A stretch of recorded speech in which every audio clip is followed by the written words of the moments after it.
Welcome to day one of my 81-day vacation, as Doug Heffernan would say.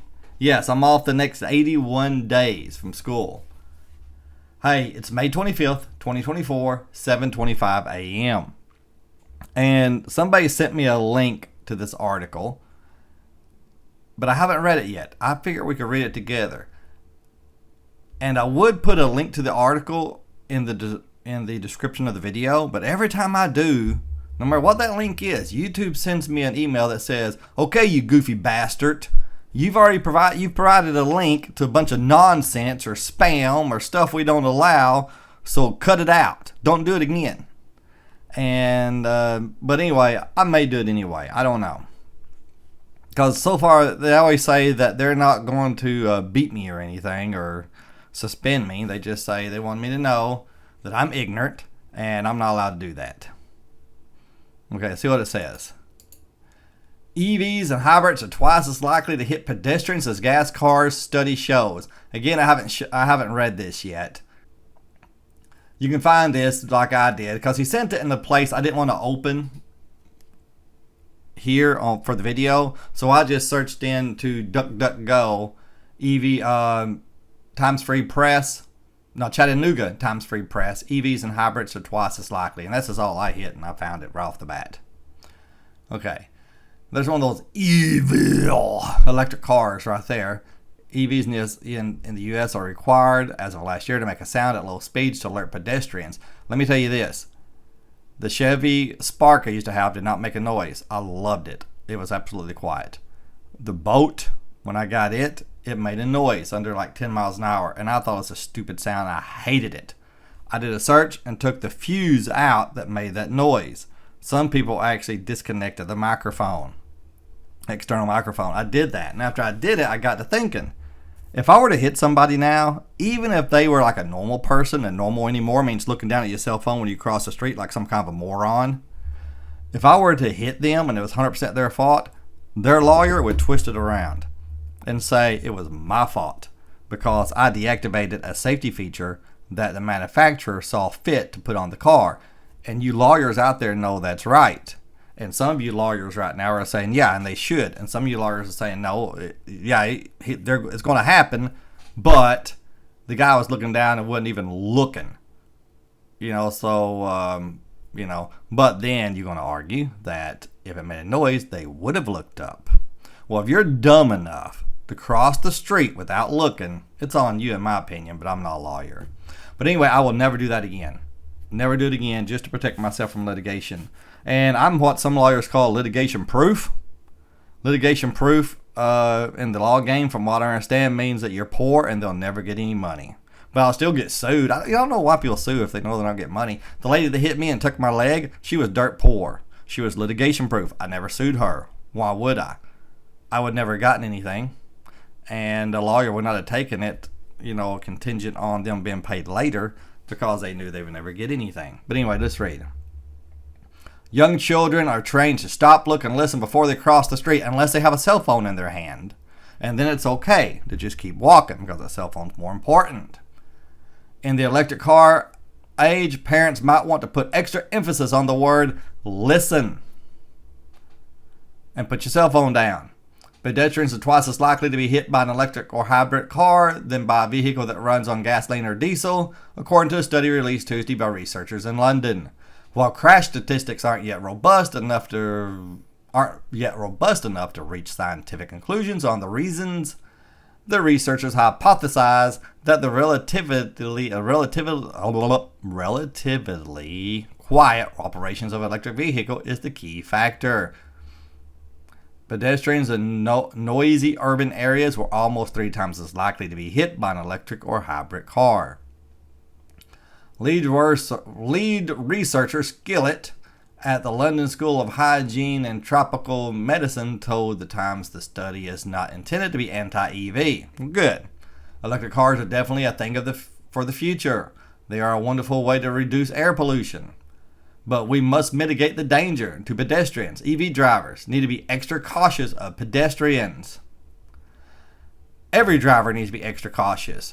When I was a truck driver, J.B. Hunt made me take a course called the Smith Driving Course. And they trained us to watch way ahead. Most people only watch to a few feet beyond their hood. They told us to watch way down the road. And I thought, I already do this. I just did it naturally, I guess.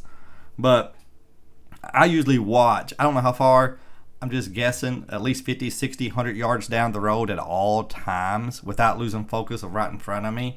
If there's a stop sign up there that's 100, 150, 200 feet in front of me and I'm going 45 miles an hour, I'm watching to see if that guy stays stopped or not.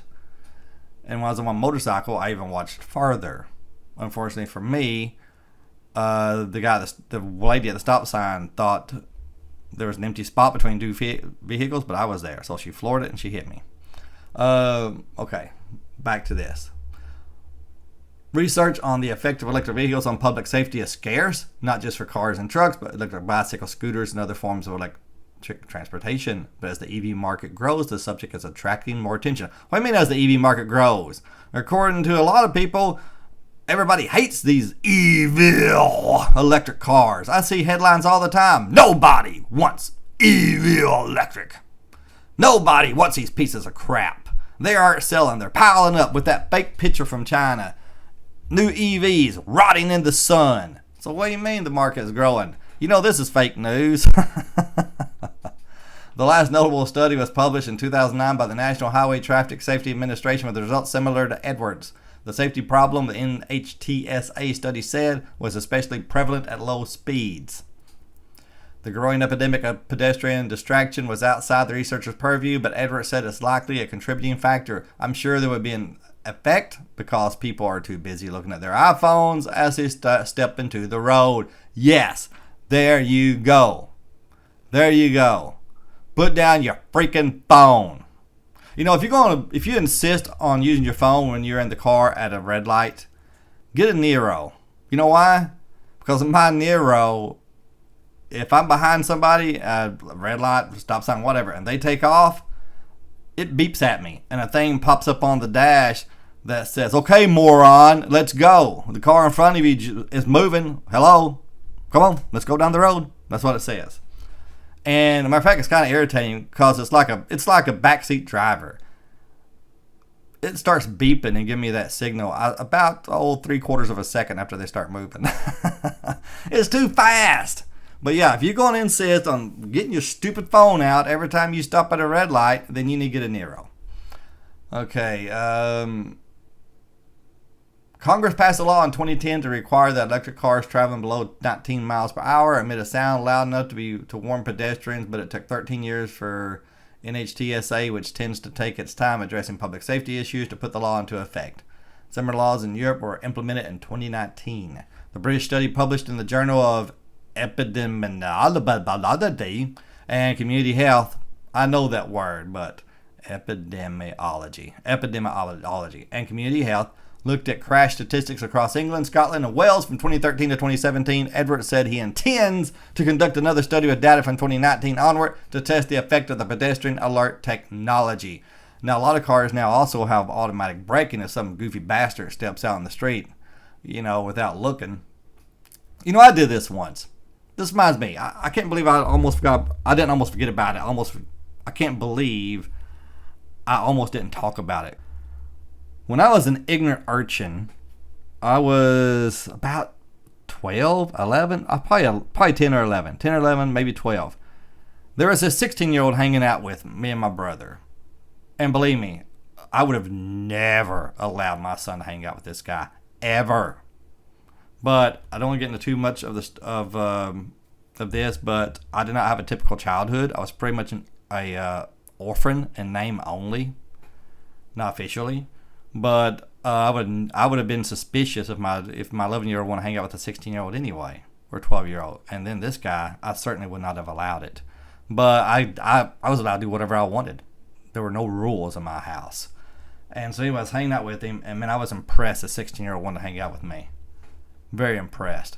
Wanted to impress him, which is stupid. But urchins are stupid. But that's why we don't let them make their own decisions. They're too dumb to make their own decisions. But that's not an insult. I mean, you get intelligent with a 12-year-olds just can't make their own decisions, folks. You know that. You parents do.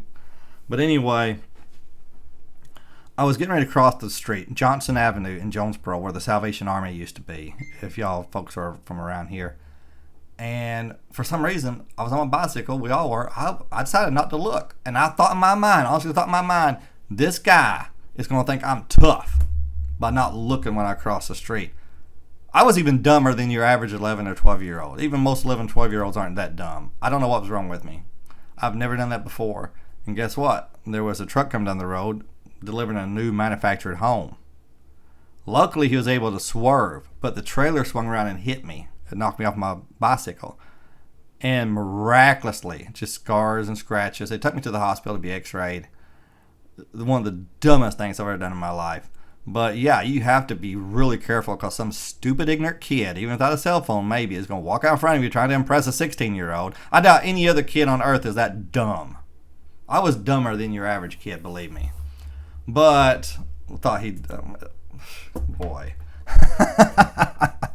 He's the one who got me to smoking for 2 weeks. I smoked 2 weeks of my whole life. He's the one who got me smoking for 2 weeks, and I thought I was cool. But luckily for me, he ran away from home. So thank God he did that. Actually, from what I heard, his daddy ran away from home and made him go with him, and they lived like, hop trains and stuff. I ain't laughing because it's terrible. 16-year-old. That kind of influence on him. Oh my gosh. But anyway, yeah, my childhood was not normal, believe me. All right, hey, you have a good day. Sorry for bloviating. But anyway, bye.